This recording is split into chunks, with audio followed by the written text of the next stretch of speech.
Because of the following special broadcast, The Lucy Show and The Andy Griffith Show will not be presented this evening. Word Balloon is brought to you by the League of Word Balloon Listeners.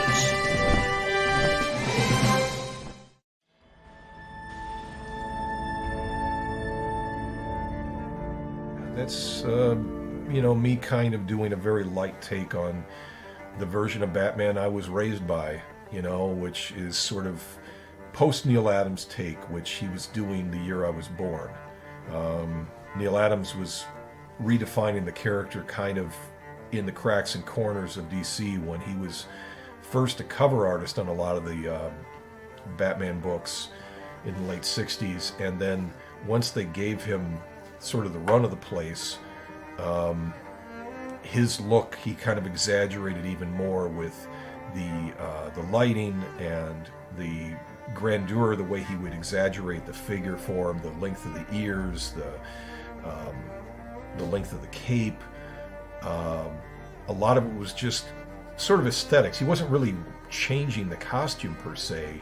I tried to illustrate what Adams did with a sense of maybe somewhat photo exacting kind of take on it, while also kind of avoiding some of the comic book tropes of the glowing white eyes, which I was always having a problem with as a kid, thinking about like how the mask is pretty much on his face like it's makeup.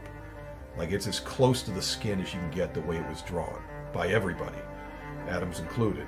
And if that's the case, there's no room to hide the eyelashes for the human being wearing this mask, so basically just his natural eyes showing, but you can hide that in shadow.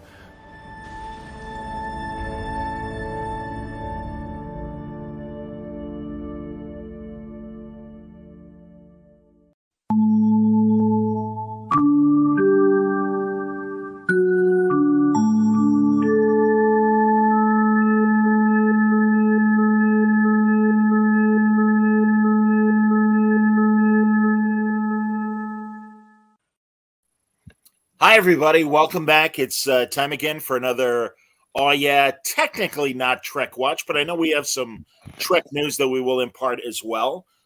John here for the video audience. My camera is not working, but you can hear me clearly, unfortunately. And we got Mitch and Franco. Wayne is on assignment. Feel better, Wayne. And I don't know what you're searching for, Mitch, but I like it. You look for. I wanted to see if the hair was growing on my chest. I was going to say, are you checking on your puberty? Yeah, I just checked in. My voice and my testicles dropped, so I'm all set. Hey, that's great! Congratulations. When it's time to change, it's time to rearrange. Okay, I had to think for a second. And what you're gonna be. Sha-na-na-na-na-na. Yeah. There was one of the Brady singing episodes Sunday, but it was the Silver Platters. The Silver Platters, I saw that one. Yeah. Gonna keep on. You know what bothered me about that is they started with one show, with one song, and then during rehearsal, and then they went with a completely different song when it was airtime. I don't understand, but that's right. Yeah, their environmental song. We can make the world a whole lot brighter. Yeah. That's right. No, that's time to change. It was the Moroccan hash. Autumn turns to winter. Hilarious. We'll talk about that on the podcast. Yeah, I got a whole bunch of thoughts on that. We're not here. It was not on that show. So my buddy Gary, who Franco met at ALA, was all excited. He always calls me on Sunday mornings if it's a great Brady Bunch, and it's, oh my God, it's Buddy Hinton. Baby talk. It's a wonder you can walk. That's his superpower. When we lived together, and the reruns used to be on TBS. Within 20 seconds, he could tell you, "Mom's having a baby. Don't play ball in the house." What is this on? Like MeTV or something? Yeah, it is on me. Yeah, MeTV does an hour. hour. I was gonna say, I haven't watched a Brady Bunch since 1974. No, when kids were raving about Saved by the Bell, I'm like, all right, it's their Brady Bunch. I get it. It's pretty cool. much. Yeah. So there you go. So that's what we're talking about today is the complexities of the Brady Bunch, including the Filmation cartoon, The Brady Kids. And whatever happened with Sam, the butcher? Did he ever? Hey, Alice. Did he ever get her? I mean, I don't know. And did they ask her to wear that outfit? They found him dead on one of the meat hooks in the freezer. I was going to say in the back. She had that little back room there. And I assume that Alice lived there, right? Of course she did. Yes, Alice doesn't live here anymore. No. Was she like a that's homeless person or something? I mean, she just lived there? Well, she was an in-house domestic. Like a nanny, I guess. Yeah. Who knows? Hey, Mike made a lot of money as an architect. By the way, I love this conversation. I would have no problem continuing. Do you think he was doing her on the side when Mrs. Hey, Alice, is the coast clear? I got a meat delivery I got to bring you. No, I'm saying Mr. Brady was getting a little action from Alice. Mr. Brady was so gay. Shut up! There's nothing wrong with that. Yes. Yeah. Well, there's nothing wrong with that. That's what I'm saying. That's why he wasn't, with Alice, because. Do you know what Mrs. Brady's job was on that? We had this debate on the radio station. I didn't know Mrs. Brady had a job. Go on. She did have a job. I didn't know that either. I was like, what the hell was she doing? She was always like sitting on the couch reading a magazine. You're like, seriously? Can you get up and do something? She was an investment banker? Apparently, no, she was a designer or something. Like a fashion designer or yes. What kind of designer? Look, really? somebody out there on the internet's watching this. Go Google that. If Wayne was here, Wayne would have found that out. But yeah, she did have a job. I know that her former married name was Mrs. Martin. I do remember that. Ooh. Now, did her husband die? Did they ever say what happened to him? I think it's assumed that she was a widower. You realize I watched all the wrong stuff this week. If this is what we're going to keep talking about, you didn't get the email. We were saying Brady Bunch and then Partridge Family. I watched Doctor Who and I watched Monarch. I watched all the wrong stuff. Oh, all right, fine all then. Right. Forget it. We'll have to. I'll go back to my corporate. We'll have to table the discussion on the Brady and think that. Did we briefly acknowledge one of the Crofts dying last week? I can't remember. Yeah, we did. Marty died at 87. And today Norman Lear died. Today. Yeah, I know. 101. Wow. I know. Although, I mean, come on, man. 101. Good run, yeah. Yeah, hell of a run. Absolutely. Yeah, I mean, you go around a lot. New Haven's own. We're known for pizza and the guy that made All in the Family. That's it. Oh, that's cool. He has a great oral television history interview. Because, he worked on the Colgate Comedy Hour with Martin and Lewis and tons of other movies and TV before All in the Family. Great run up. Hey, you got to, the 70s, was there any, you could argue he or Gary Marshall, because I would say the two of them had the best decade in the 70s with their respective sitcoms. They made like a MCU on TV with their own little universes because they were all interconnected. I was always so cool about that, I didn't know that. I'm assuming Norman, Chemdog says, was Katie Seagal of Married with Children's godfather. That's cool. It could have been Sam the Butcher. Hey, let's. You got to specify. Alan Melvin, of course, cartoon voice of. Barney Rubble? No, that's Mel Blanc. Oh, that's right. Wait, I know this. I'm gonna let Chemdog guess it too, if he might know. The Chief on Hong Kong Phooey. No, that was Joey Ross. Oh, Henry. Yeah, that's right. And Scatman Crothers was Scatman Crothers, Hong Kong Phooey. Let's see. I don't know. All right, it was McGilla Gorilla. Yeah. Oh, no kidding. Yep. Yeah. And who was Augie? I don't know, OG. I don't know. But yeah, classic, man. You hear that sound? What? No, tell me. That's people turning their iPods off. No, I have a feeling that if they listen and watch, they're used to this. Yeah, this is part of the wheelhouse. I think we're okay. Sequitur. So Doctor Who, Wild Blue Yonder, episode 2. I'll be honest, I thought it was better. As much as I liked Star Maker, I did think that this was better. Classic Who story. The one thing I'll say is, and maybe it'll all tie together with the Celestial Toymaker, Neil Patrick Harris's episode, which I believe is called Giggles. We'll get that on Saturday.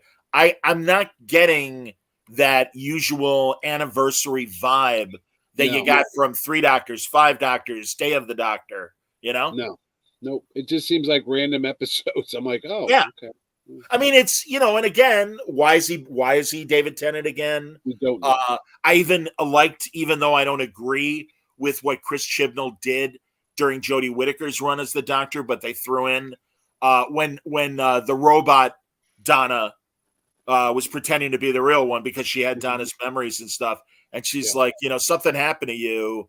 And, Gallifrey is not your home. And that was exploited by Chibnall in his Timeless Child story with Jodie Whittaker. And also they mentioned Flux. And I know that was a big season for Whittaker as well. So they're assuming too much. They're assuming that we watched all those shows, which... Anyone. I got to go back and watch some of these. No, you don't. Don't the Whittaker ones. I'm gonna. You can't tell me what to do. Don't. No. James says the having Tennant and Catherine Noble back and everything is just or Catherine Tate. Thank you, Donna Noble, Catherine Tate. Celebration of Series 4, I suppose. Well, why is James Blunt commenting on this? Isn't he a singer, like supposed to be on tour or something? Or you're beautiful. Yeah. Maybe he likes the show. A lot of people like it. Yeah, man. Hey, I got celebs. Come on, man. The real world's Judd Winnick is a big fan of Word. Is he really? Oh, of course he is. Judd loves me. Well, then he can come to Terrificon if he's watching. Oh, dude, I will absolutely. Oh, I will absolutely make that connection. Dude, I watched when he used to fight with Puck, and Puck used to eat the peanut butter out of the jar in Real World, and he used to pick on poor Pedro. I watch that every fucking week. He owes me. Pam looks. God bless her. Pam looks the same. Judd did well. I'm so glad that they're together. Oh, that's right. They marry. Yeah. Oh yeah, and they have kids and everything. No, I'll absolutely, dude. I will totally put in the word for Judd to come to Terrificon. Yeah. Plus, he was a cartoonist. I remember when that show started. I was rooting for him because I was a fellow cartoonist. I was like, yeah, let's like show that we're not a bunch of dweebs. Well, he's not doing DC and Marvel stuff because he's doing those high-low books, and I forget the name of the girl spinoff hero that he's also doing. So it'd be a great chance to talk about all that. I'm a big Judd Winnick buddy. I like him.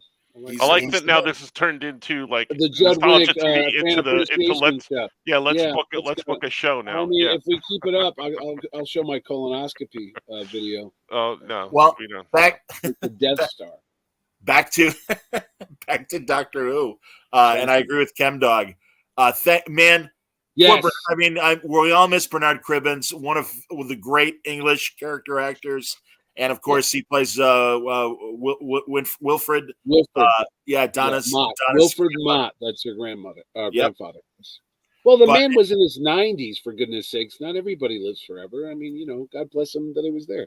Yeah, so. But unfortunately, I guess that was the only scene they shot. It was that like tag at the end. But at least we got him for a minute. Well, as I've said, I think last week, they had the companion therapy session in The Power of the Doctor, Jodie Whittaker's last episode, and the guy that plays Ian from the Hartnell years is in his 90s, and he was in that group and had a line and everything. So, but I agree with Langley. At least we got to see him one last time. Absolutely.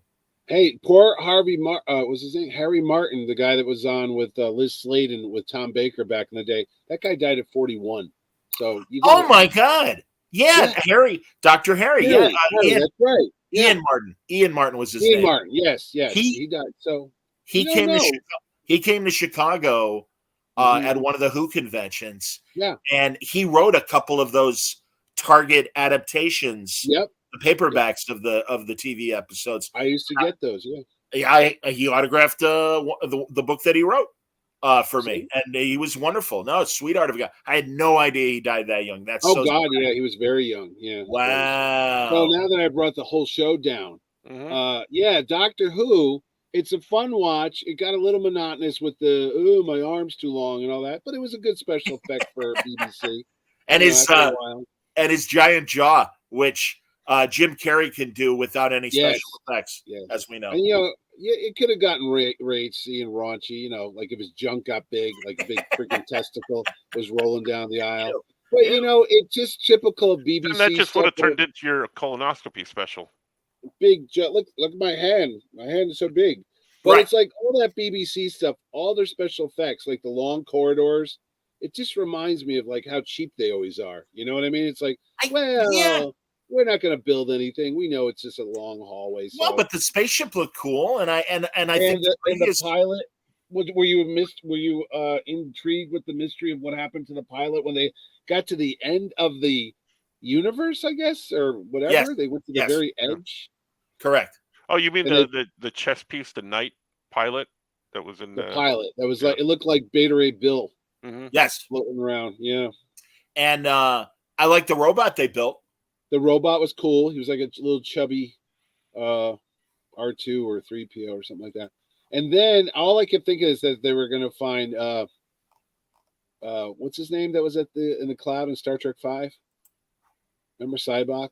What does God need with a TARDIS? You know? Oh yeah. Because I mean, it's such a good concept. You could go on forever. Like, wait, they really reached the edge of nothing, like as far as things can go. And he's like, oh, that speck of light will take 12 trillion years to get there. A little Marvin, that's it. It looked like Marvin from Hitchhiker's Guide to the Galaxy with that big head. Yeah, well, no, because it's different. I was thinking the movie Marvin. That was the movie one. Yeah, Warwick Davis. I was thinking of Lee Marvin. I prefer the early '80s television Marvin. Oh, because he had that great depressed voice. Yeah, but the robot had a smile on his face. He did. Z5 Beeble Brox with that fake plastic head on him. That was great. Yes. And Trillian. That's Peter Davison's first wife. Really? Yes. Is that the mother of the? Is that his mother-in-law? That is a good question because I could see. Yes, David Tennant married her. Yes, I knew that. Back in the early '80s, when it was the 20th anniversary, good Lord, they both came to Chicago for a comic book store signing the same weekend that they did a Who convention. Really? So and it was great because it was a year or two before they started showing the Davison episodes in Chicago. So we were. So you didn't know who he was. Well, we did because obviously there were still newspaper accounts and other things saying that Baker had left and there was a new doctor, and the novelization of The Visitation was already out, and that had a photo cover of him in the cricket outfit with the celery and everything. So, but God bless him, he came and he had the cricket outfit on. And really dressed in character? 100%. And he was incredibly charming. And I didn't know until Sandra, because I brought my copy of Hitchhiker's Guide for her to sign. He's the meal that they eat. He's the dish of the day. That is exactly the dish of the day. The intelligent cow that tells you that is going to kill himself. And he says, "Don't worry, sir. I'll be humane when I kill myself." Yeah, and then he's like, "Oh, have my tenderloin. My loin. It's very tender." Exactly. But yeah, she's like, "Didn't you recognize Peter as the dish of the day?" And I'm like, "No, Pepper Pot. I had no idea. That's incredible." But no, they were very sweet. They were very cool. So yeah, that was, man, I'm telling you. And also that Coup convention that year, everybody. John Nathan Turner was there, the showrunner. The much maligned. Yeah. And Terry Nation. Tegan. No, Terry Nation wasn't there. Tegan was there. Ooh. And she was lovely. And Nissa was there and she was lovely. Who? Adric, the boy who died. Adric wasn't there, but the Brigadier was there. Oh wow. And Harry was there. Nicholas Courtney, man. It was dude, I'm telling you, so nice meeting these people, and they all were so appreciative, and they're like, the last thing we thought would be to have fans in America, and it is so great that you all love the show. And they were showing Peter Davison episodes during the convention as well. So I did sneak in because I was really curious how he was playing the Doctor and everything. No, a lot of people, that especially coming off of Baker, Davison was really much quieter and softer. But I guess because it was something new, I really loved his run. I thought his run was great. Well, Baker got tired in the last year. You could tell. It was just like 7 years. Yeah, 7 years. Yeah, I know. But he was just like, yeah, I'm done. And that's okay. And then he was there again because it was the 20th anniversary. So he came that year too and had a solo show. Baker was there? Well, he wasn't at the convention that I'm describing, but there was another convention because it was the 20th anniversary. And he came to Chicago, and somebody put up photos. And I'm like, that is exactly the way he looked, because he just had like just a blue Oxford on, not even a jacket, very casual. But you know, that great Tom Baker voice. I mean, he was amazing, and it was great. We're all waiting in line to get his autograph, and he came through the line. I'm like, hey, we're waiting for you. And he put his hand on my shoulder, and he's like, don't worry, I'll be in place in a moment. And I'm like, okay. Now, here's the question. They didn't charge back then, did they? That's a good – no, I think it was built into the ticket. Yep, see? That was the good old days. When I met Leonard Nimoy back in the 80s, did not charge. Just signed. Me too. Yeah, he was signing at the Consumer Electronics Show, and I forget what they call it now, back in the Vegas show.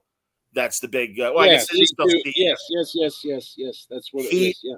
When it was in Chicago, Star Trek 3 was debuting, and he was just signing posters and handing them out. Yeah, because he directed that one, so he probably was out there doing some promotion. Yeah, good old days when people weren't chasing a dollar. Yeah, there wasn't such thing as guarantees for thousands of dollars. But also people taking advantage of it and stuff like that, you know? They do. There was no eBay to flip it on, you know? Right. Langley says he didn't realize that David Tennant's son is the asshole new king on House of the Dragon. Wow. Oh, thank God he put new king, because I just saw asshole. I was like, wow, who's this guy? I didn't realize David Tennant's son's such a douchebag. Oh, wait. And Chemdog, really?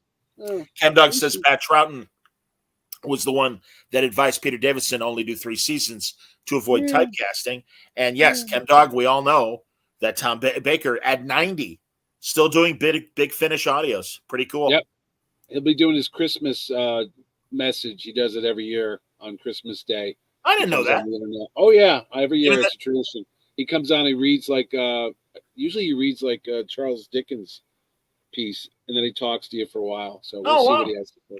He doesn't look too well. You got a hint in your nerd card. How do you not know this?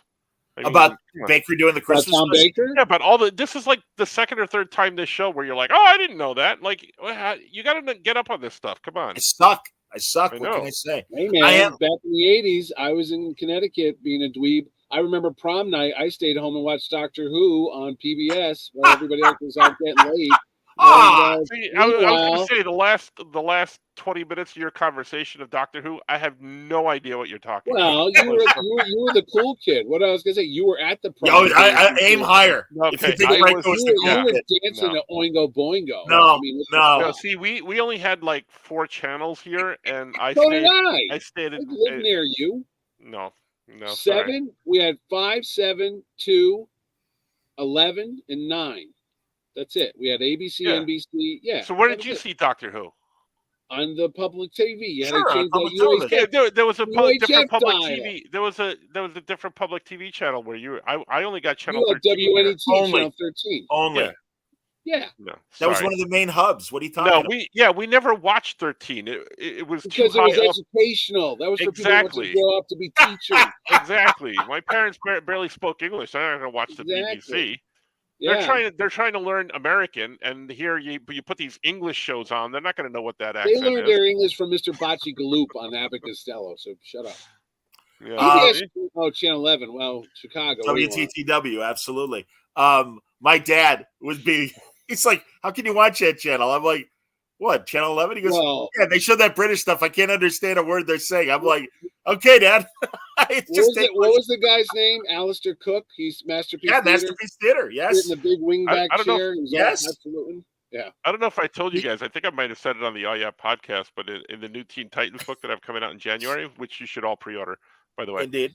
It's Teen Titans Go to the Library. I put an I, Claudius joke in there, and legal made me take it out. No way. Who's going to know that? Who would even catch that?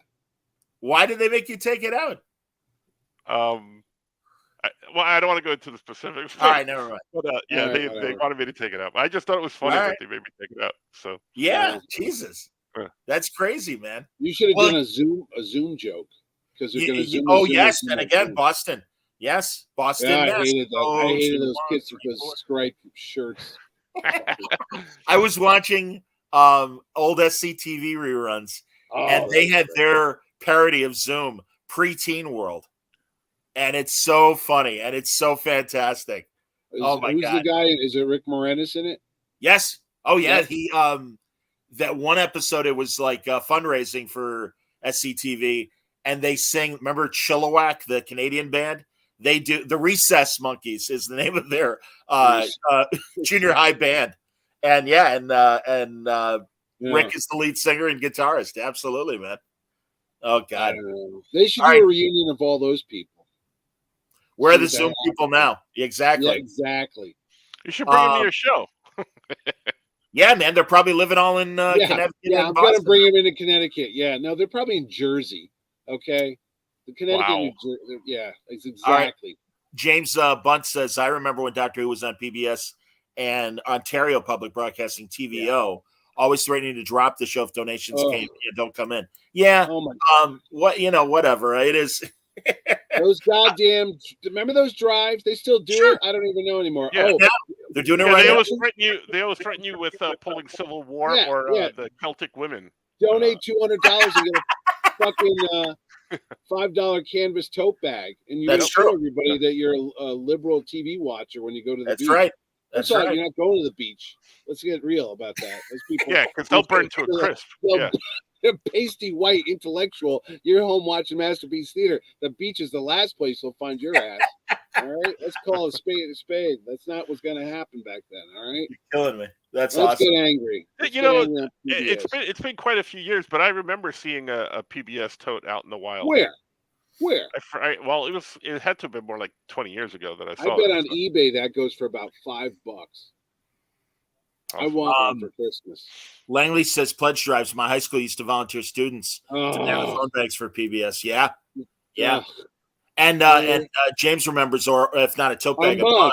That's right.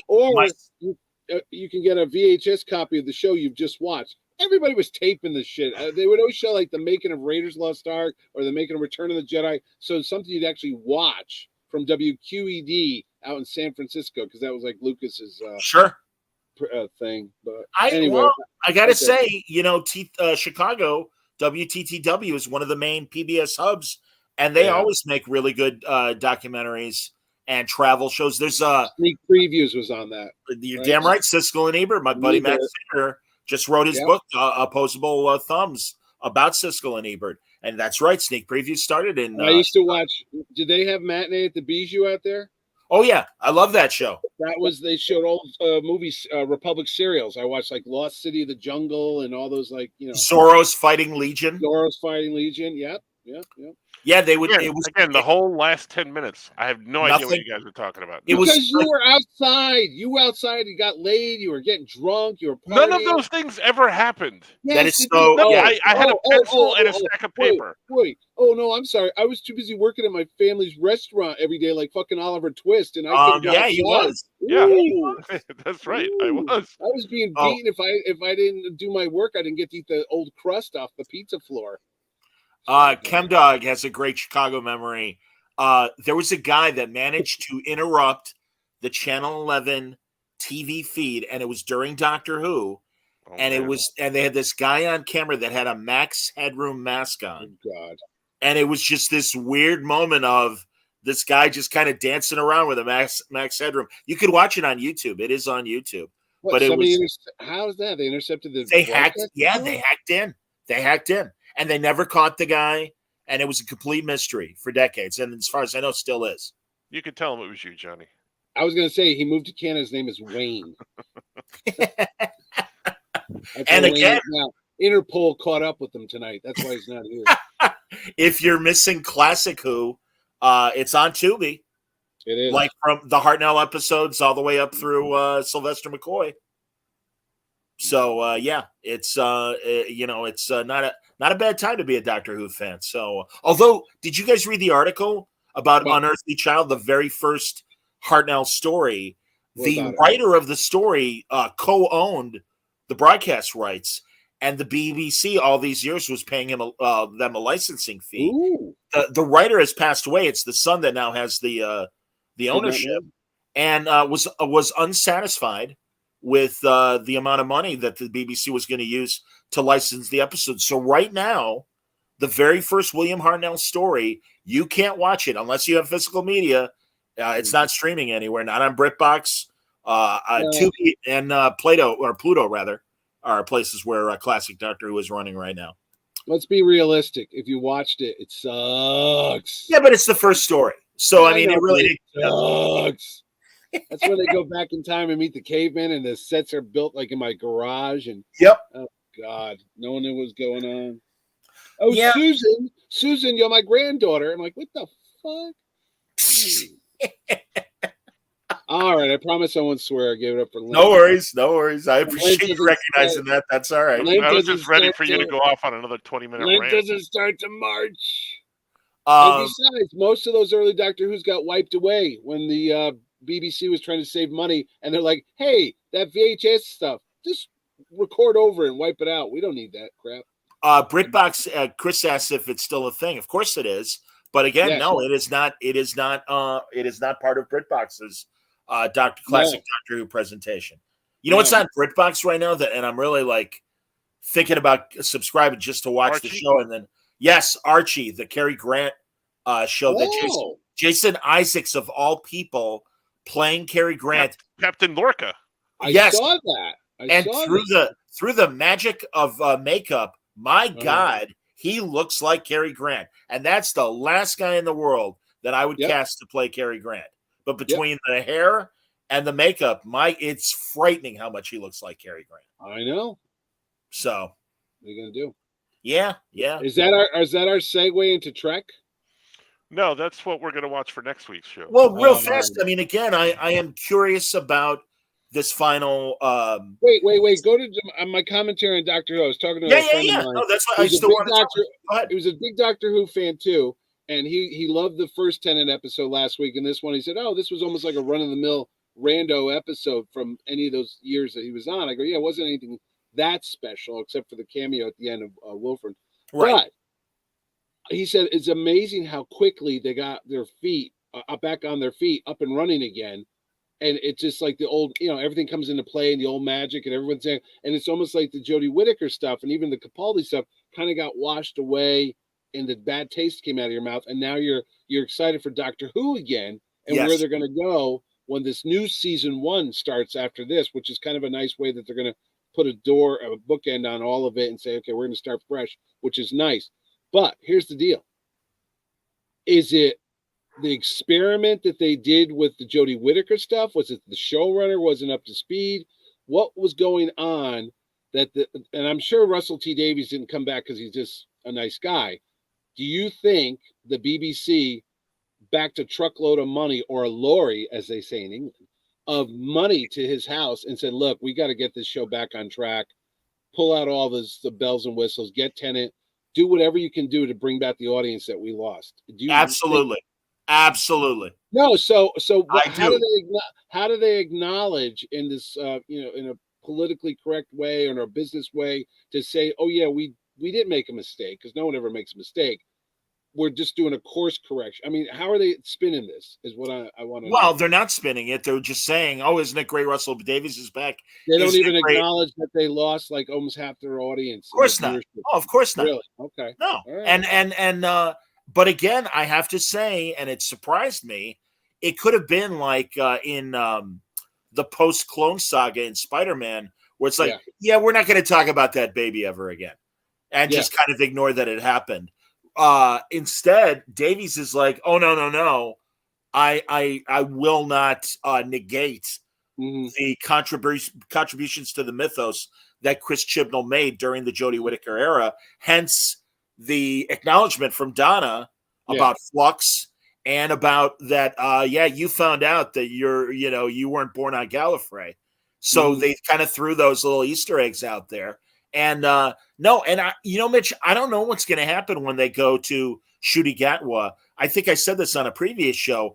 My theory, like you just said, is they're kind of bookend this to be the end of the original Davies, Moffat, Chibnall era, and that in some way, and I imagine we'll learn more not only Saturday, but when they do the Christmas special with Ncuti Gatwa as well, that we will see distinctly how this is different, because in the press they refer to the Ncuti Gatwa season as series 1 episode 1, not series 16 episode 1 or whatever it is, No, but in the world we live in of reboots and all that stuff, where you had a Superman Returns, which was an homage to Richard Donner, and then Zack Snyder comes in and throws all that shit out and starts fresh. Marvel's now in the thick of it now with all this stuff.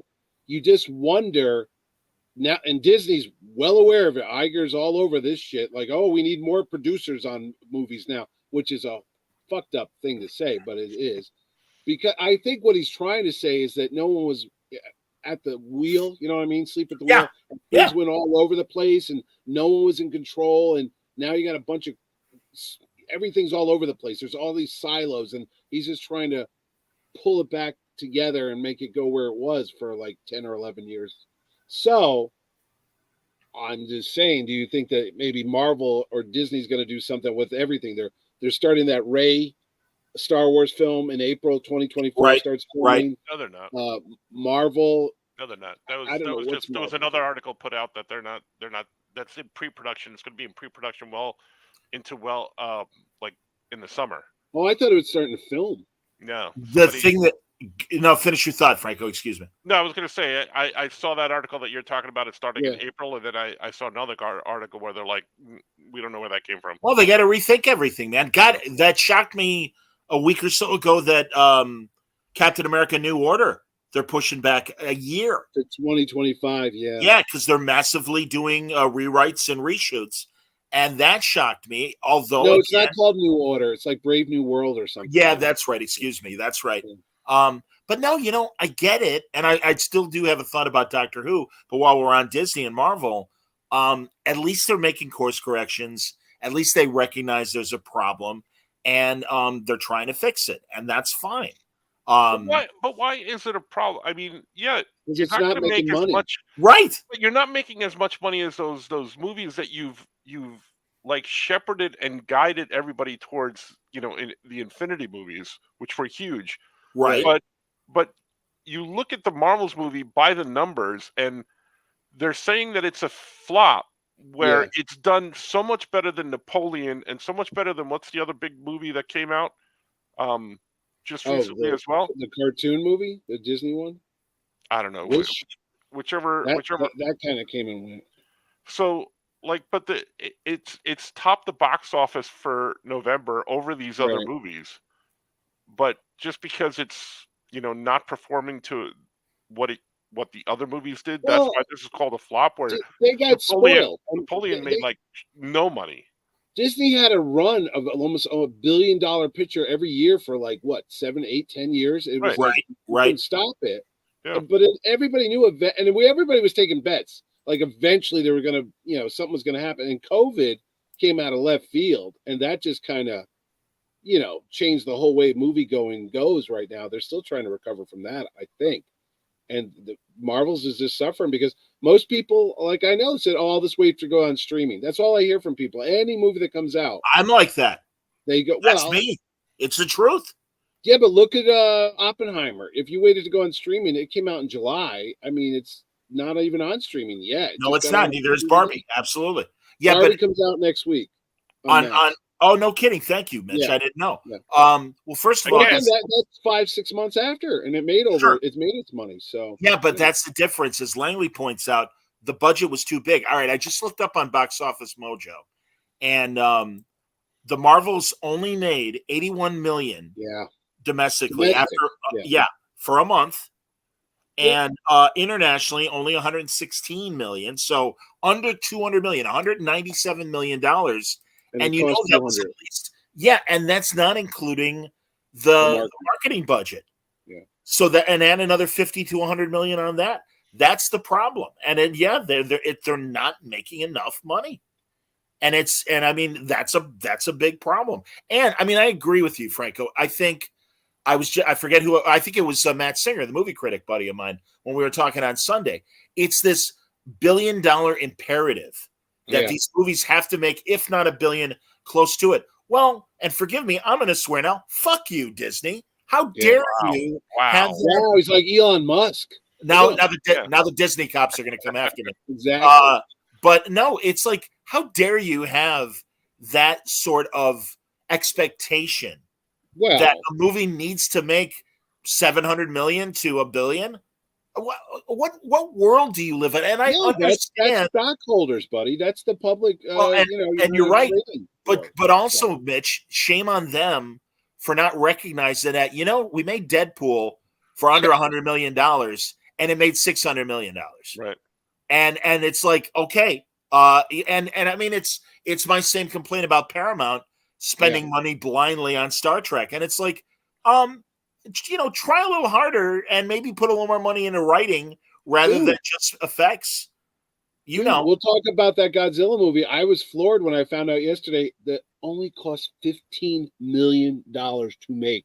I'm like, oh my God, there's TV shows that cost more than $15 million. Discovery's more than that. That's this movie was amazing for an episode, for one episode. Yeah. Go ahead, Franco. What were you going to say about Godzilla -1? Well, it only cost that much because they're paying one guy and they had to make the suit. He's not in a rubber suit. You cut it out.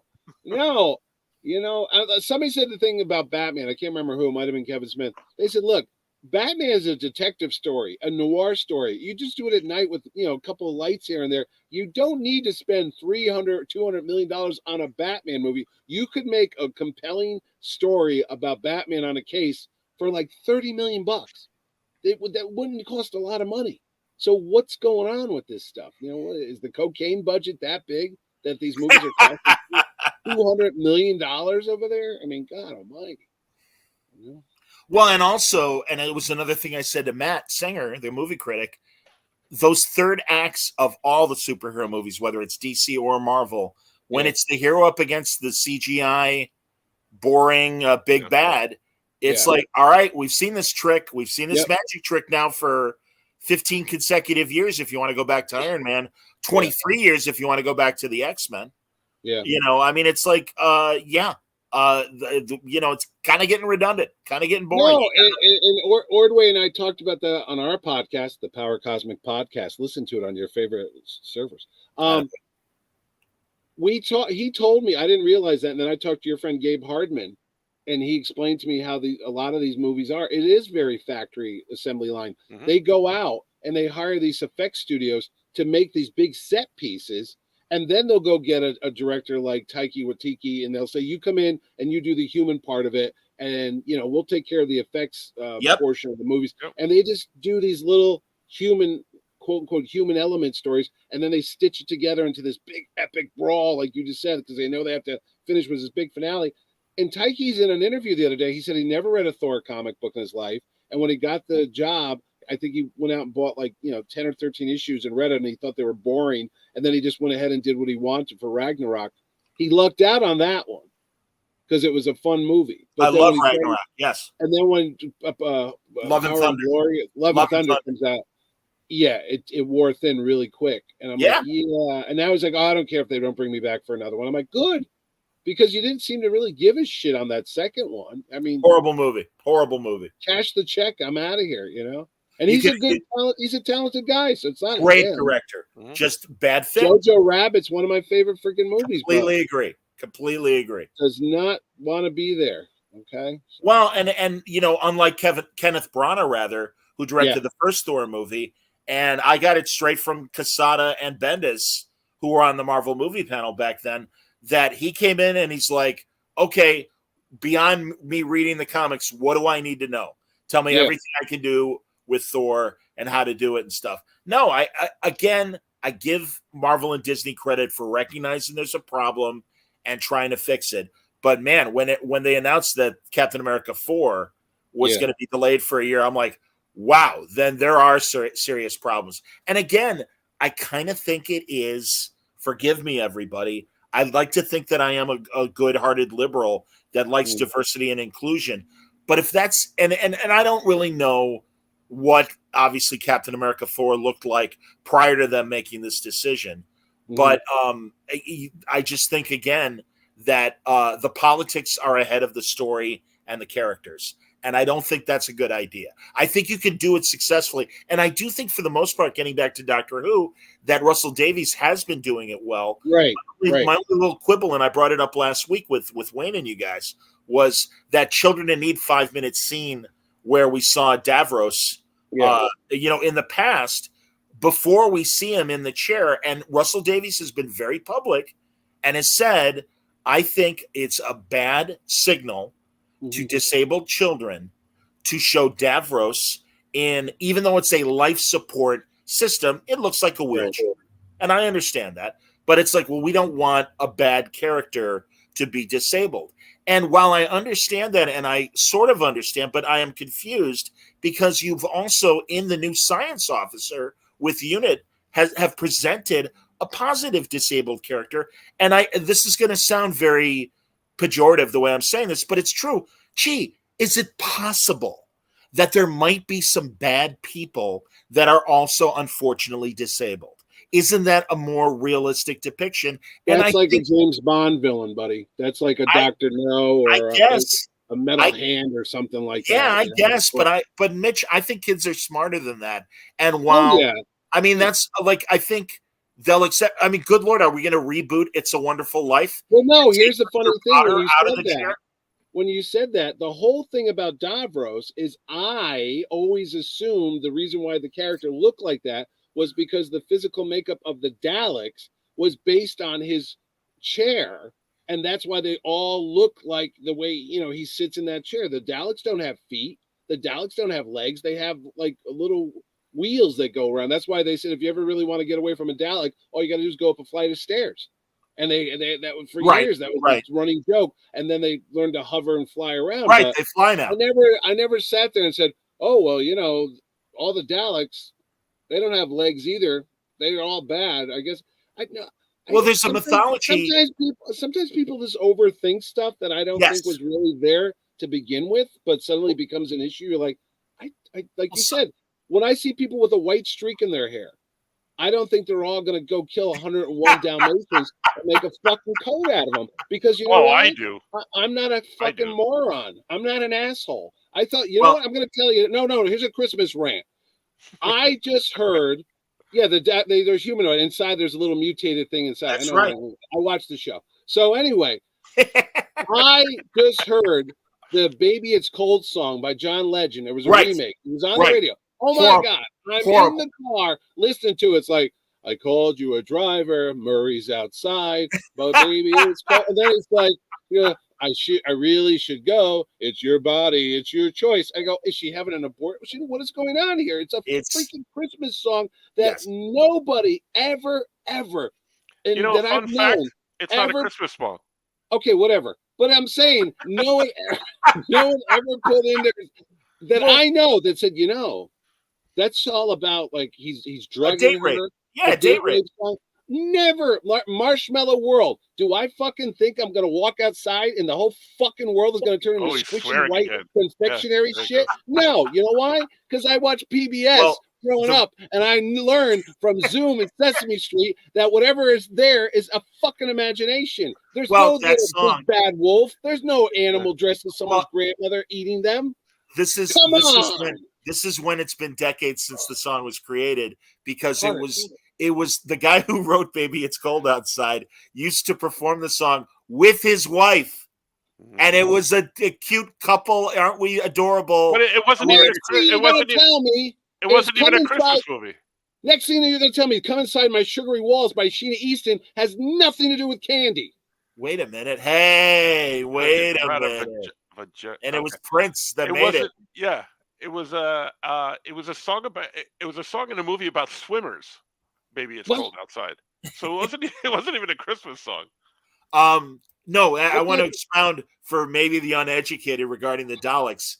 Yes, the Khalids, who are the aliens inside the Daleks, they had this massive nuclear war. Yeah. With I forget the other race. I'm sure someone the Thugler that was on the planet Skaros. Right, Skaros is their Skaro is their planet. But the Thals, the Thals. There you go. So that's why the Daleks casing was created to house the Khalid aliens inside of them. So and yes, Davros was in mid de-evolution or devolution. I don't know how to properly say it. But that's hold on. But that's why Davros looked the way that he did. And I understand and agree, as someone said, that Davros was evil. Or he becomes the monster he created. It is, Chris, you're right. It's a great concept. And that's why I understand Russell Davies' motivations. I'm disappointed that he is, in my opinion, on this issue, specifically about Davros, very short-sighted. And again, Mr. Potter is a bad guy in a wheelchair, and It's a Wonderful Life. It doesn't mean everybody in a wheelchair is bad. And I think children, I'd like to think that children, even children that are unfortunately physically challenged, can make that leap. But that's me. I don't know. Next thing you know, Darth Vader, if you got asthma, you're a bad guy. Exactly. Or they'll just eliminate the sound. Yeah, they'll just eliminate the sound. So, what does G. Rojo say here? Davros also removed pity and any other good aspects. Right. That's right. That's correct. Yeah. Yes. Anyway, all the good aspects. I think that they're not giving enough credit to the viewers. Now I sound like John Kennedy. You're Mayor Quimby. Wish by the end of the decade, to make sure the viewers are not that fucking stupid. That the Enterprise will reach the neutral zone. Exactly. In this decade. That with all the technology they have, that Captain Pike can only beep once for yes and twice for no. Beep, beep.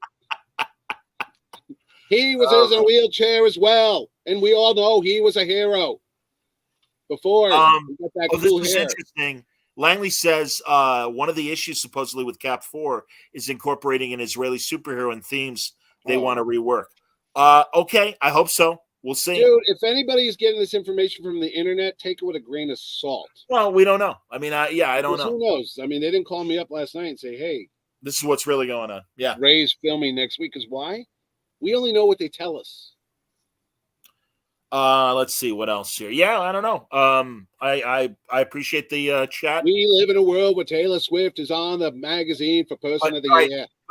Before we move off of Doctor Who, because I do still want to talk about Monarch and some of the Trek news that's out there. I even have some Trek news. Yes, that came to me, and I'll tell you in a second. But hold on. The regarding this week's Doctor Who giggles, you got Neil Patrick Harris, Celestial Toymaker. I forgot that the Toymaker's power is to change reality. So I wonder if that will possibly be one of the devices they are using to bring in Ncuti Gatwa in a different way. I don't know. I truly don't know. Tennant is really Jodie Whittaker the whole time. He's going to pull the mask off like a fucking Scooby-Doo, Mr. Jenkins at the end. No, and I kind of feel bad for Jodie Whittaker. I never thought it was her fault that Chibnall gave her such poor scripts.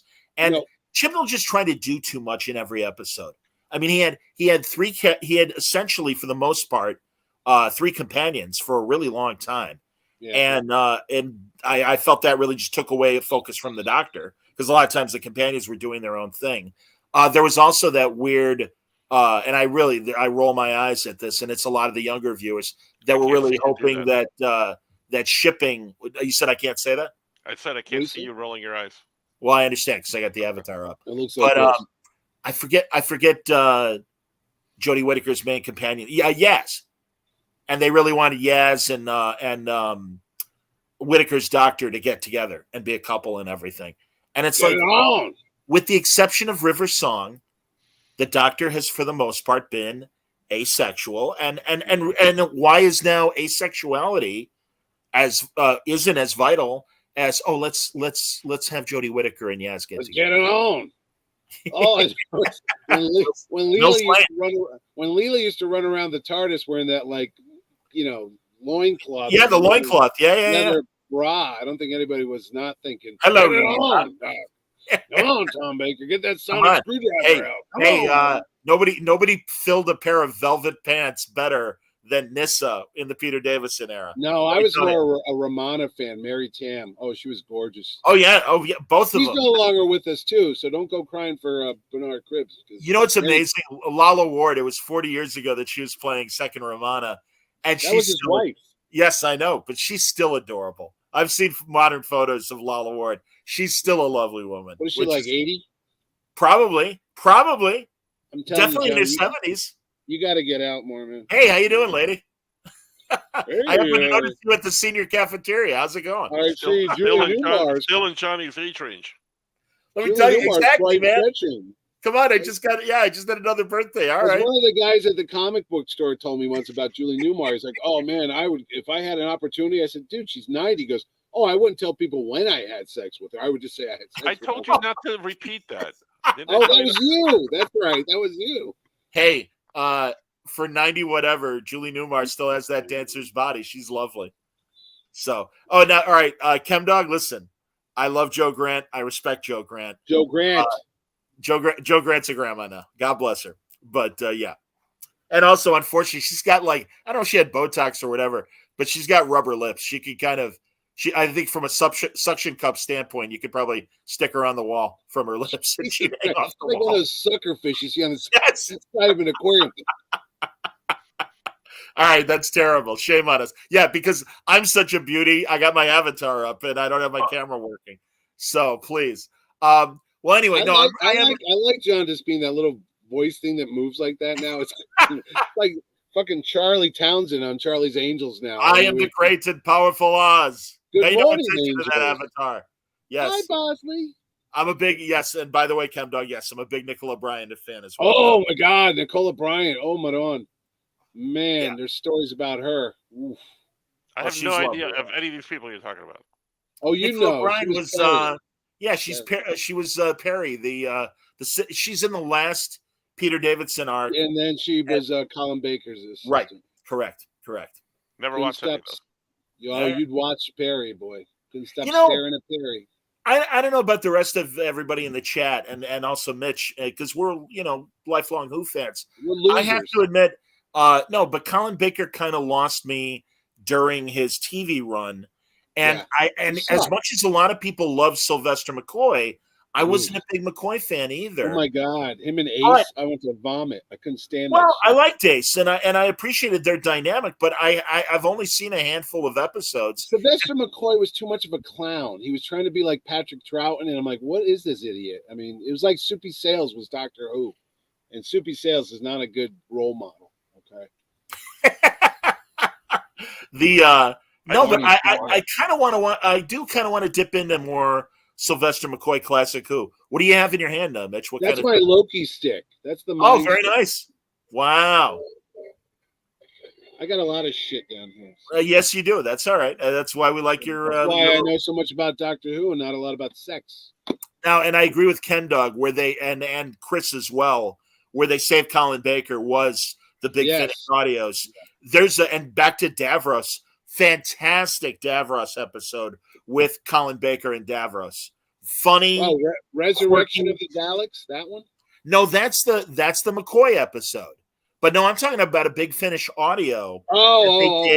They did for the 50th anniversary, and they put a lot of the doctors that do the Big Finish audios with different enemies that they didn't face on the their TV seasons. I got you. So they did. There's a master one with either Sylvester McCoy or Colin Baker.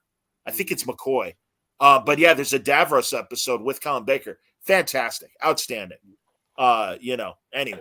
But we'll see. Yeah, we'll see on Saturday how they at least wrap up the 60s. I don't know if the third episode is going to roll right into the Christmas episode, but at least we're getting, 2 more Doctor Who's before Shooty Gatwa officially takes over, and it's going to be interesting. We'll see.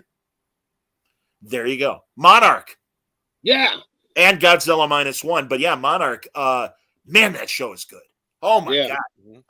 I am loving every minute of it. And I suspected early on when I talked to Fraction, I'm like, am I right? It kind of looks like you're doing a Lost sort of format where they're dealing with the problem of the moment, but then in flashbacks, we're getting more character development and stuff. And I think it's great. I think it's fantastic. I love the whole cast. I like that big snow mole. Snow, whatever you want to call it. It was cool.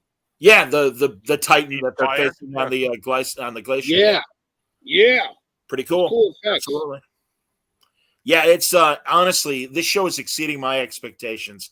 And I mean, literally every episode I watch, I'm like, way to go, Mad Fraction. No, the third episode was a little talky, but you got to have that now and then. You can't have monsters every 10 minutes. But. Yeah, why not? That's what I paid for. I know it cost a lot of money though to do monsters every 5 seconds. But yeah, monsters every 5 minutes. That is why I kind of wasn't interested in the Godzilla movies or the Kong movies. Oh no, those but they tie into the TV show and vice versa. They do, but they're more like WWE meets Godzilla. There's such over the top fights in these new Godzilla King Kong movies. I'm like, whoa, bro, slow it down. I'll take Godzilla in a rubber suit sliding across the planet like he did back in the '60s any day. Then King Kong walking around. The Godzilla -1 movie. No, forget that. That's a whole other story. That's a fantastic. That's a masterpiece. But Godzilla, when King Kong's walking around with a fucking axe like Thor and a hammer, and then the new movie, they saw the trailer for that. Now it's Godzilla versus Kong 2, the Electric Boogaloo, and there's a whole friggin' colony of giant King Kongs at the Earth's core, and they're all there. I'm like, yo, man, you don't always have to turn it up to the number 11 button. You know what I mean?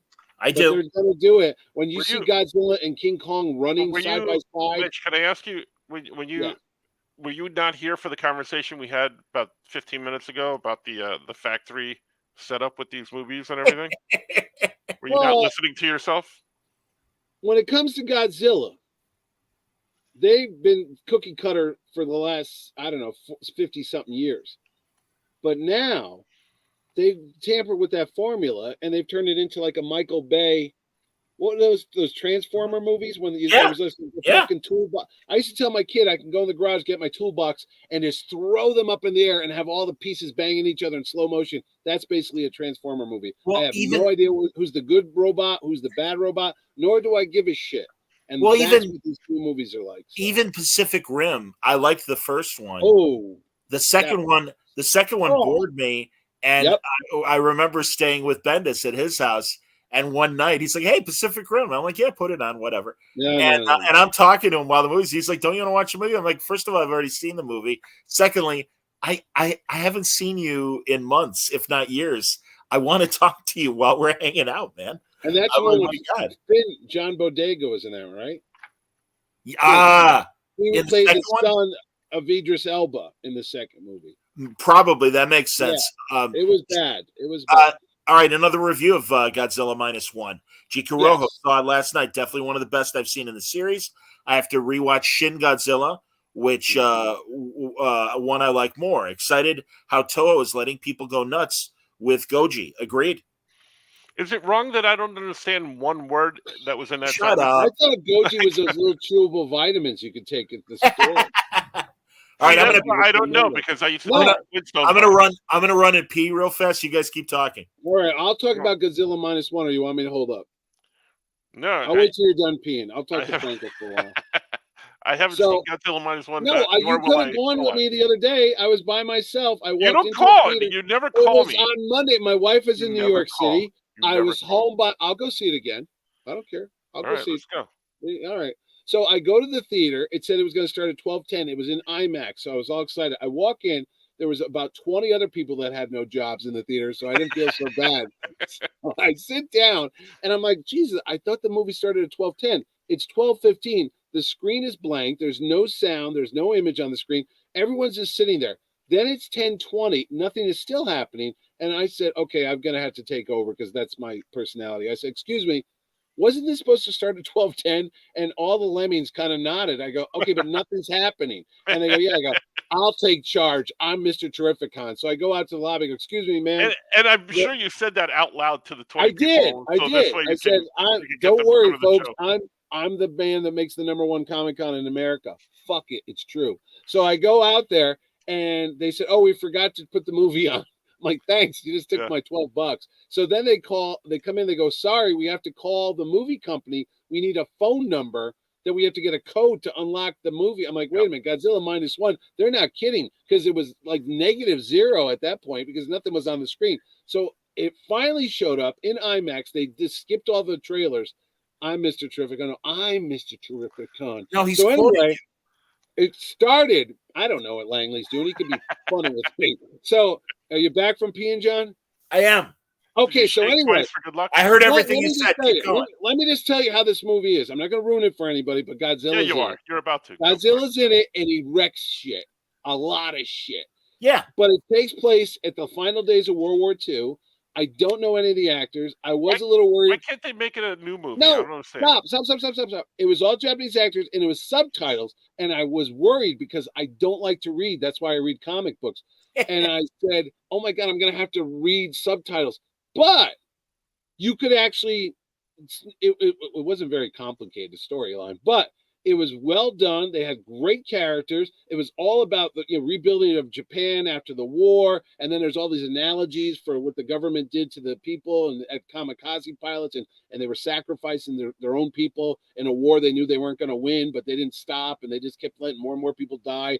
And Godzilla represent like this giant unstoppable force that's just coming in. And the people got to work together to stop Godzilla. So there, I'm not ruining the movie because anybody knows what the story is, but it's done so well. They got the original music from the 50s, that wah, wah, wah, when you hear that noise. And he does the scream, and it's in Dolby sound, and you hear that. Yeah. And you go, holy shit, that's Godzilla's scream, man. Want to hear it again? Man. It's 69 years old. No, it's 70. It says 70. No, 1954. Is the year that it came out. It's still this is -1 though, John. So you got to take back. You're right. Wow, nice callback. Very good. Because it said right on the screen celebrating 70 years. So okay, well, again, I'm just going by the years that I remember. So good. Things blew up. I want to go see it again. Maybe Frank. Jikuro adds to your commentary. It's basically a war drama with Godzilla. It's about there you go. PSTD dealing with guilt, deciding to live instead of dying. It's done pretty well for a subtitle film. No, man, I get it. And again, my a good buddy of mine in radio is a hardcore Godzilla guy, and for years was getting the Toho movies on bootleg VHSs.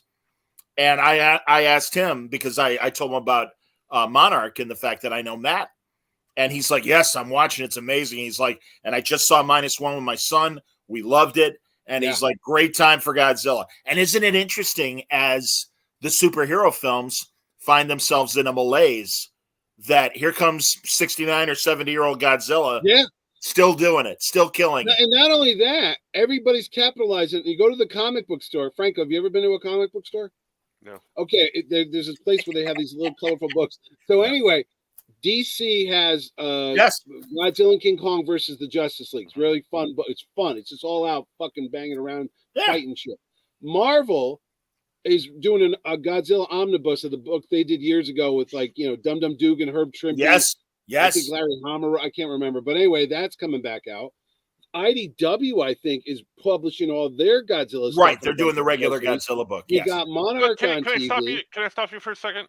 What does that tell you about the people behind Godzilla? Because they're reaching out, they're reaching out to Marvel, they're reaching out to DC, they're reaching out to all these things. They have the movies, they have a cohesive plan, and they have a good script with -1, so it's a good movie from what you're saying and what other people are saying. I haven't seen it yet, right?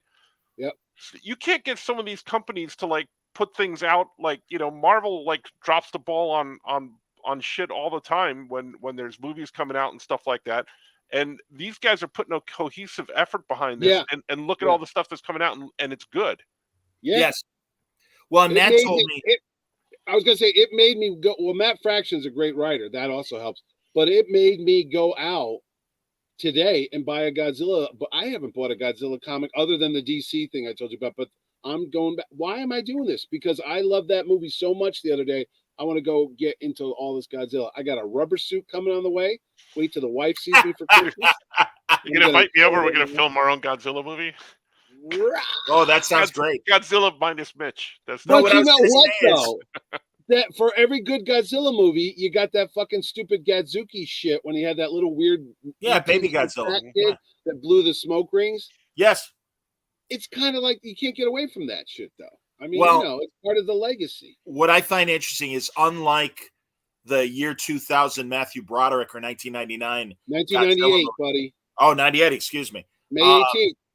Okay, but my point is that the legendary storyline from the movies and even Monarch is different from the Toho storyline. Yes. However, Toho obviously licenses this to Legendary, so they go over everything. Yeah. And they have a consulting voice in the room. Mm-hmm. And that's what Matt was telling me in terms of Monarch. And that's fine because, again, it's not that we're sick of these movies. It's we're sick of the formula and as far as superhero films. And you've got to come with fresh ideas. Well, it's not a fresh idea. I'm tired of that bullshit because, people like, oh, the Western had its day. But you know what? You put out a good Western, I'm going to watch it. No, but here's the thing about you put out -1. a good superhero movie, I'm going to watch. You put out a good monster movie, I'm going to watch. You put out a good horror movie, I'm going to watch it. Sure. Godzilla -1 is basically a remake of the original movie from 1952 or 3 or whatever year we're saying. Okay. So it's not a brand new story. It's the essence of the story is the same. They just have different characters. Isn't point every of Godzilla view. movie the essence the same? No, I mean, he smashes Tokyo and Japan and all that jazz, and he's a big monster. But they're telling the story from different points of view, and that's what brings you into it. And I'm like, geez, I didn't think I'd give a shit about this, but I did. I mean, it was emotional. I was crying at the end of this fucking movie. And I came home and I told my wife, and she goes, "It's amazing you ever got laid." And I'm like, no, I cried at a Godzilla movie. I don't care. I'm on record saying it. Videotape. I cried at the end. I got choked up. I was verklempt.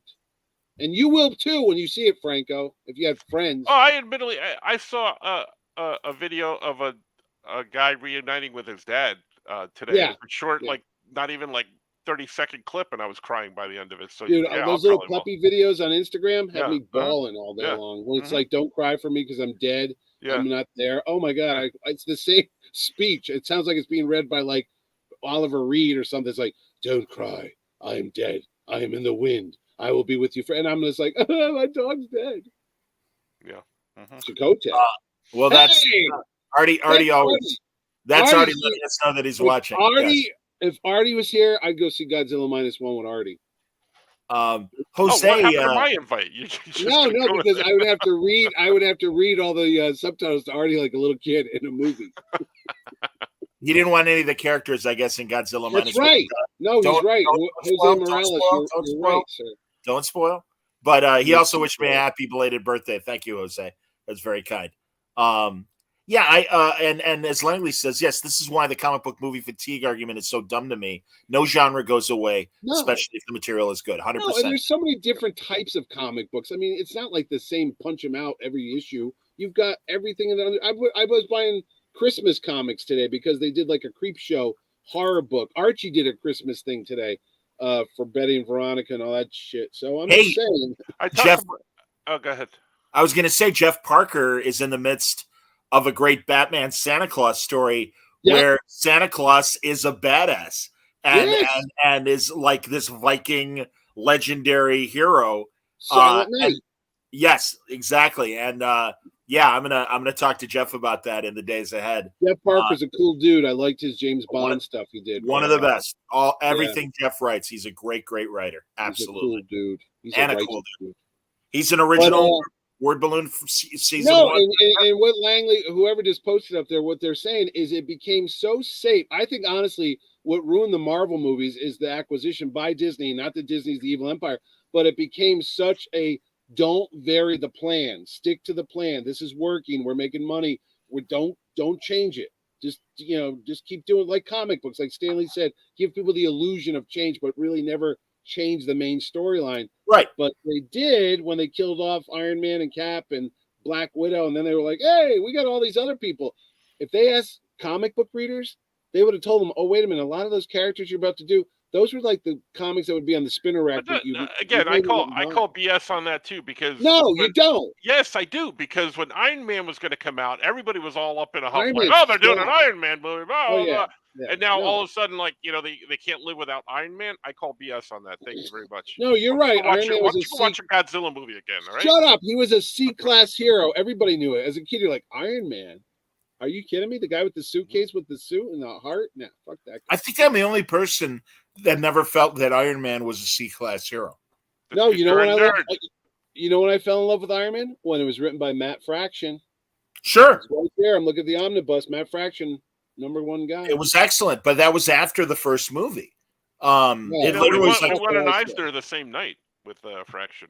Attaboy, very nice. Thank you very much. Thank you. But no, I'll disagree with you as well, Franco. I think these characters, at least either they're not being served by good writing or good enough writing to get the people excited. But I'll concede that point, yes. But also we had 10 years that you can't use these other characters was my argument. Well, it's a good example. The fucking James Bond series with Daniel Craig comes out of the gate with a Casino Royale reboot, new Bond, starting fresh, all new shit. Forget what you learned. Forget Roger Moore. It was exciting. The next thing, Quantum of Solace, it was Quantum of Sleep. I was like, what the fuck is it? I was falling asleep. Then I'm like, oh, wait, they're coming back. What was it, Spectre, the next one? Spectre was after that. Oh, it's the 60th anniversary of Bond, and we got the big guy in it, Batista, and it's going to be like a throwback, and Blofeld's going to be in it. And then it kind of went, no, this isn't that good. But then Skyfall had some moments to it. Yes. And then that last one was such a bloated piece of shit. I watched it once. I never want to watch it again. And a downer. Oh, I'm going to die. Oh, I have a daughter. Oh, tell her I love her. Oh, wait, I have to close the blast doors. Oh, I'm like, oh, my God, just die already, you fucker. God, Daniel Craig, what are you waiting for, an Oscar? It ain't coming. You're not going to get an Oscar for being James Bond, asshole. That's not how things work. You don't get Harrison Ford one for Indiana Jones. What are you, nuts? You can't go full Bond. I question why Johnny and I are here. Why don't we just have Mitch on screen just like... Dude, I'm going to tell you. I've been home all day. My wife's not feeling well. I've been taking care of all day. I told her I was doing a podcast tonight. She went to bed. This is my only outlet. That and the dog. Yes, I am. Chikuroho. I already ordered it, the omnibus. I'm getting the comic. I'm getting the direct market cover with my Herb. God bless him, Trimpy. He's doing the omnibus is coming out. And Doug Munch was the writer of that Marvel 70s run.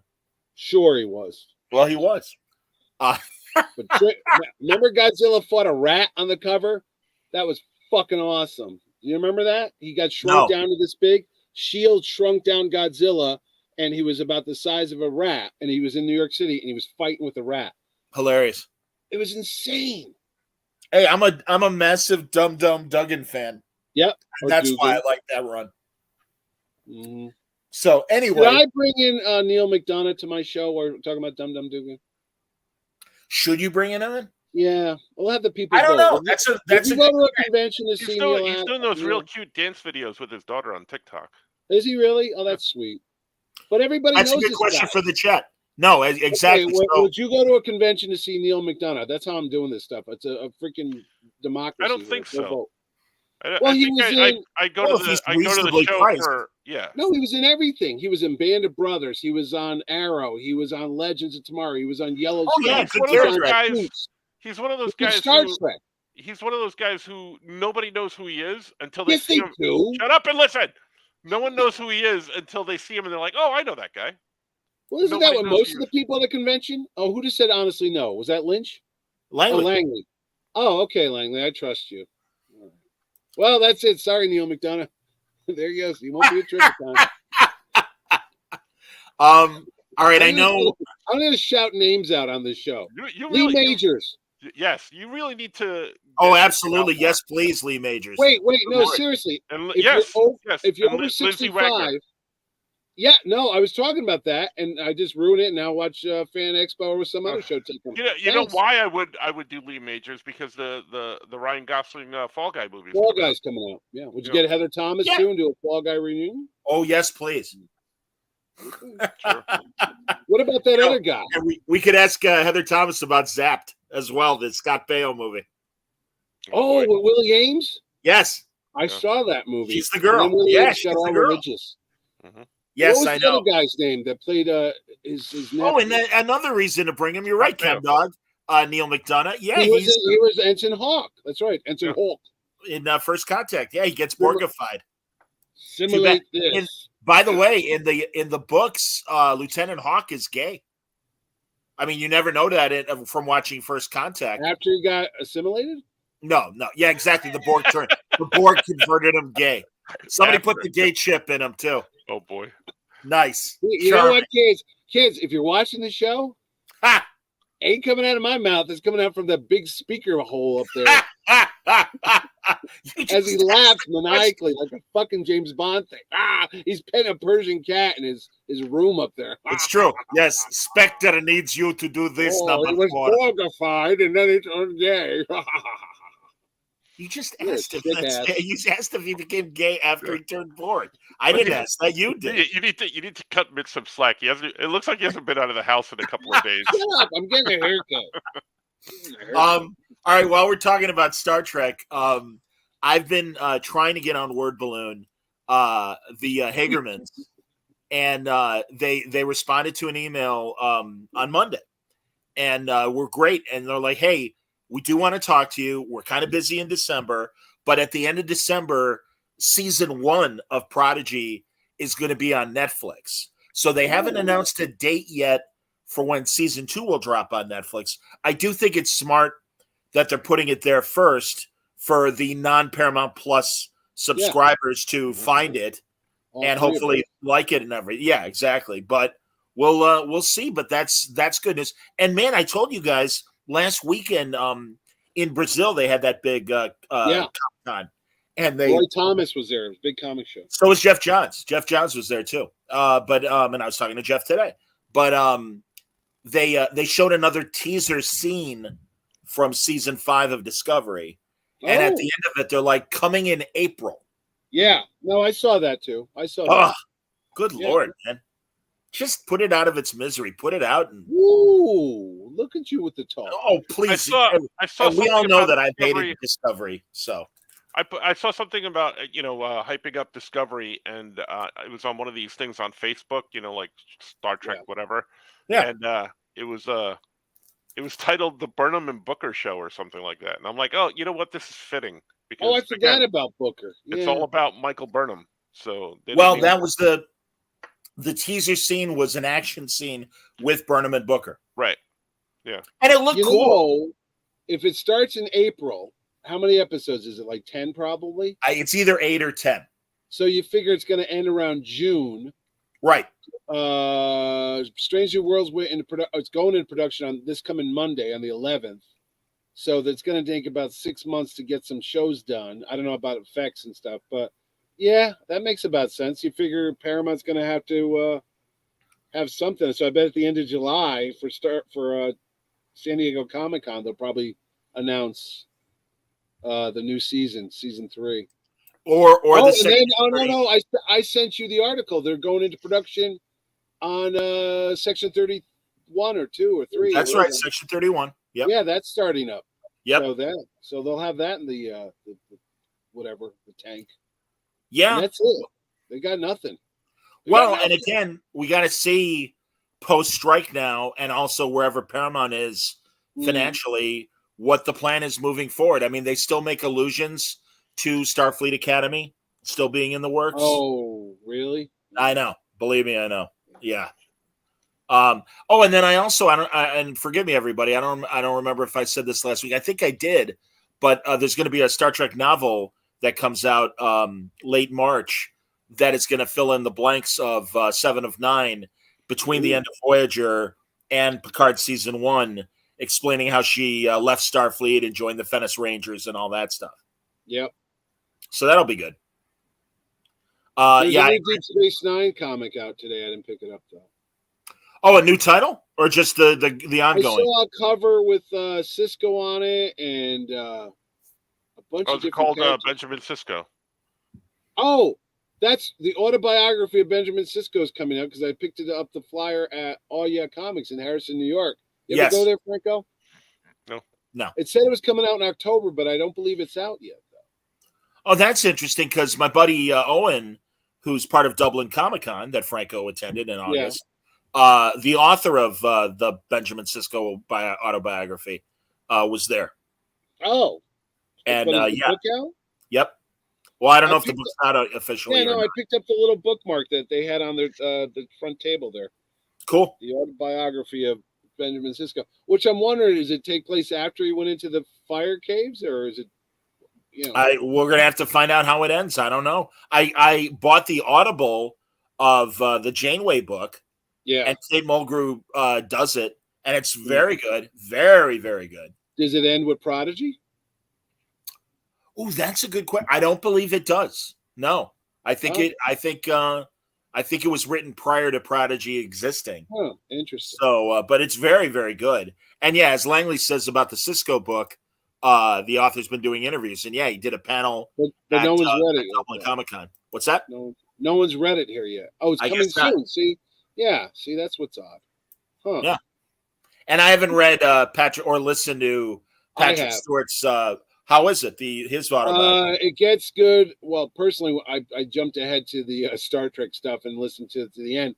But now I went back and listened to the beginning. It's like, we had one bathtub, and my job was to suck the water out of the tub after everyone had bathed in it. Ew. I was like, and he had to get a rubber tube and start. Oh yeah, like you siphon gas. Sure. Yeah, and he got a mouthful of water in there. Ew. It was his older brother Trevor's job, but once he left the home, I was bequeathed the job of sucking the used bath water out after my father, and they only bathed once a week. And I'm thinking, dude. Ew. That's a stinky house. What the fuck? How would you soup? Well, that was Picard soup. Oh my God. Day, they bathed once a week. Bath day was on Thursdays, and soup day was on Fridays. Oh my God. And then there was the time my mother was quite ill with the diarrhea. And ew. Like, all right, she drank too much of the bath water. Shut up. No, they're not. Picard's family was not nasty. We're talking about Sir Patrick Stewart. Please stop talking. You know what? I got to tell you. What? There's a lot of ghost stories in that book, buddy. Really? He believes in the supernatural. All right. He tells stories about seeing ghosts and little ghostly girls and an apartment he lived in, and there's ghosts everywhere. And I'm like, do you know who's a massive UFO believer of all Tom people? Hanks. Oh, okay, but I was going to even go old school. Jackie Gleason. Massive UFO. That's because he went to the moon. I'm telling you, pal. Right to the moon, bang! Yeah, he lived in the 30s, so yeah. He died in the 80s, bro. You don't know. Yeah, that. I don't know, man. I'm going back and forth as far as if I'm going to get the Audible, because I like hearing like Pat Mills. I talked to Pat Mills last week, and man, that was so great. Pat Mills, the British writer who wrote the original Star Maker comic book story that they used as the bones. Oh yeah, with Dave Gibbons. Yeah, right, okay, right. And Pat has he has several books, and he's really been kind of doing his memoirs, his time at 2000 AD, writing tips and using his former works as examples and stuff. And he does audibles of them, and I'm really glad. They're he's great, man, and it's so refreshing to hear about the British comic market from a creator standpoint and as a consumer. And it really is different than our market here in the States. And it's always incredibly educational when I talk to him, and I enjoy it. He's amazing. That's funny. Cat Dog, you're right. I am a name dropper. Yes, I'm sorry. You will enjoy Patrick Stewart. I think what is it called? Make It So or some shit like that. Yeah, Making It So. That's right. Yeah. No, but and then he's got some great stories in there about Jonathan Frakes and Brent Spiner and Johnny. And Gene Roddenberry did not want to meet me. Don't ever bring Patrick Stewart in front of me again. So, well, that great Chaos on the Bridge, which I believe is on Tubi as well, or it's on Freevee, the free Amazon with commercials channel. And how Bob Justman really had to kind of shove Patrick Stewart down his throat. And we've shown him before those fantastic photos of Stewart with the hairpiece. With the wig, he talks about his hairpiece and all that stuff, So. Wasn't Patrick Stewart kind of a jerk the first season on Star Trek? Yes. Basically, he didn't think it would last or something like that? Yep. Ian McKellen told him that. He's like, you're not going to be there for more. Don't buy a house. Get an apartment. You're going to be off the air. You can't do what William Shatner did. I didn't know Tubi has Space 1999. Why would you want to watch that? Well, I knew that. First season, I will apologize for the first season because it looks the aesthetic. It looks like a 70s sci-fi paperback thing. I watched the first episode not too long ago, and it made me not want to rewatch the series. So that's what I'm saying. It is when they're slow. on the moon and they're running, trying to make it look like it's slow motion and shit's exploding, but they're falling in real time. It looks okay for the 70s. I mean, it's kind of like, good as special effects for what that, but Martin Landau, dude, I'm sorry, he was as exciting as bathwater. And the Stewart family bathwater. He drank. Ew. And once Barbara again, Bain. God, I like was she Barbara bored. Bain. Yeah, I know, but she was married to Martin Landau. She had that like disinterested look on her face all the time. They had Juliette Landau, the what was her name Buffy. on Buffy? Drusilla, absolutely. And she is awesome. I met her. They had her. That's her daughter. That's their daughter. Yeah. I don't know. I never watched Buffy. Well, I know. I'm telling you. How do you know the nameless character in episode 2 of the Tom Baker Doctor Who, but you don't know who this is?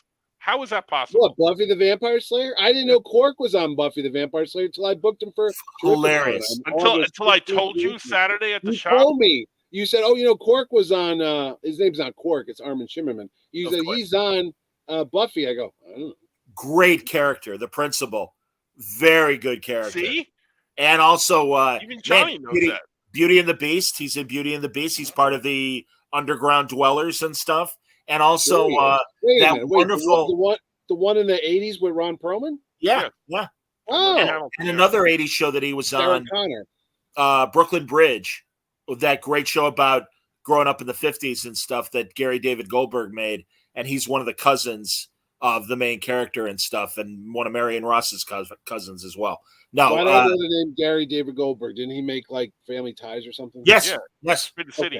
Okay. Yes. I never watched either of those shows. I just know his name. Spin City is filled, man. It was on one of the 5 channels that you mentioned before. That's true. Is he the Sit Ubu guy? Yes. Yeah. I know Sit Ubu because I do that to my dog. Yeah. Yeah, because of the dog. Yeah. Yes, Jikuroho. I do remember Blossom. Malaki, what's her name? Maya Bialik or whatever. Yeah, but Joey Lawrence. Whoa. Yeah. And directed by Works? Yes, and directed by Bill Bixby. Bill Bixby directed a lot of those Blossom episodes. Now, Bill Bixby, I know, because he was the Hulk. That's right. David Banner is believed to be dead, and he must let the world think that he is dead until he controls the raging beast that dwells within all us. Do we have to end this at some point? Yeah, we can be done. No, we're never going. No, we can be done. No, and quick, what was the other good movie with Bill Bixby? The Magician.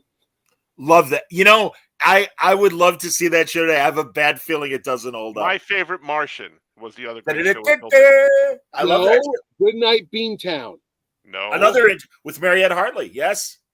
Norman Lear's show. Oh, I didn't remember it was a Norman Lear show. That's great. I made that up just to go full circle so we can get the fuck out of it. All right, kids. I think that's all. Wait, stop. Did you cover everything that Wayne told us to? He sent a little diagram. Yeah, he said, talk about Monarch, talk about Godzilla. You didn't do your Quantum Leap shit because I don't watch that show. So I didn't watch the episode. Yeah, I'm behind as well. All right. I got Wayne's comments. I'm really glad you said that, by the way. So here, let's see. Yeah, somebody's got to think of this. Where the hell is it? Man, he's got a lot here. No wonder with your mouth running the whole time. Shut the hell up. All right. Monarch, the phenomenon in Alaska. Hold on. Monarch, the phenomenon in Alaska reminds me of the rift in Pacific Rim. There you go. Based on the comments made by the Observer in Utah. Could there be a stable wormhole between Earth and a planet where the kaiju come from? They're still telling a compelling story. Godzilla -1 from Wayne. This is one of the best movies released in 2023. A perfect balance between the human story of post-World War II Japan and the unstoppable kaiju. The soundtrack plays homage to the previous Toho films. The effects are amazing on such a small budget. The story deals with regaling one's honor. Regaling? PSD forgiveness. Regaining. Yeah, it probably is regaining. Yeah, it's Canadian. And the meaning of family and hope. Now, Godzilla Singular Point. Yes. A Godzilla anime series that is based on the Showa era films. It has an X-File feel to it with its characters. The first episode introduces Rodan, and the Otaki Factory is the ultimate handyman repair shop. It's typical anime series with cutesy characters. There's more. For All Mankind. You'd think after season 3, the writers would have run out of story ideas.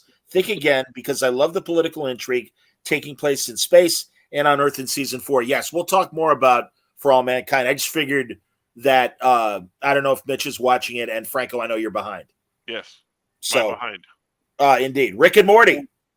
Even without Rick, the latest episode is compelling, and you have to watch it a few times to get all the references made. A nice callback to the Get Swifty episode with Water T crunching the numbers. And then finally, on Doctor Who, I don't think these specials are of the same caliber as the previous Tennant specials. They feel like filler stories with no real impact on the characters. I agree. Remember the ending of the Waters of Mars? It was nice to see Wilfred again, and as a nod to the past, but that's just a member berry for fans. I hope the final story lives up to being part of the 60th anniversary celebration. I agree with everything he said about Doctor Who. Otherwise, fuck you, Wayne. I'm kidding. Hey. Wow. That escalated quickly. Oh, nice. Dell Comic. I always love the Dell Comics. Hold on, zooming in. There's a holdup in the Bronx. Brooklyn's doing something else. Oh, Francis. I got to write a ticket for this guy. Oh, that's Fred Gwynn right there. Right there. Yes. Yeah, on the right. Right, on the right. No, and the art is actually really good in this. I'm looking at it. They actually look like the actors, you know?